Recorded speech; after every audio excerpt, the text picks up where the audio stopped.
This might be the biggest and best restaurant you've never been to. Down a residential side street in Quincy, overlooking the water and just steps from the marina, you'll find the inn at Bay Pointe, if you're lucky. Kind of a hidden jewel, and it really is. You have to put on your GPS in order to find the place, and I challenge anyone to come down and find it. But once you do, we got you forever.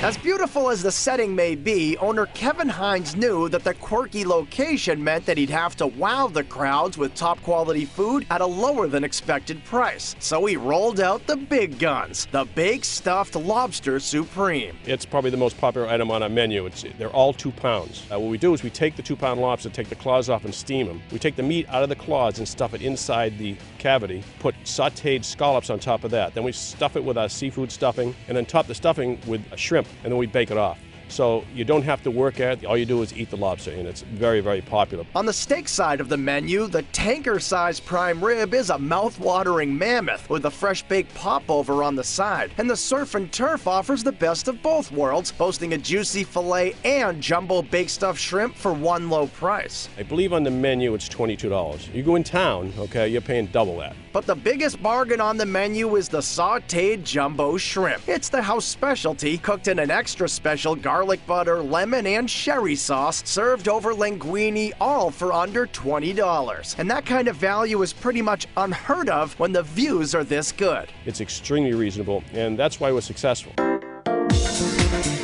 Other successes at this old-school cool restaurant include the Irish potatoes stuffed with short ribs and horseradish cream, a row of extra plump sea scallops wrapped in extra crispy bacon, an old-fashioned wedge salad with homemade blue cheese dressing, and perhaps the finest fisherman's platter you can find south of the city. And speaking of finding, it would be virtually impossible to locate the inn at Bay Pointe if it weren't for this big blue sign right on Route 3A. But putting it up cost Kevin a pretty penny. We had to buy the house out in the front on Route 3A in order to put up a sign. I think it's the most expensive sign the world has ever known, but you need that visibility on Route 3A. So just look for the sign and eventually you'll arrive at the inn at Bay Pointe, a Phantom Gourmet hidden jewel.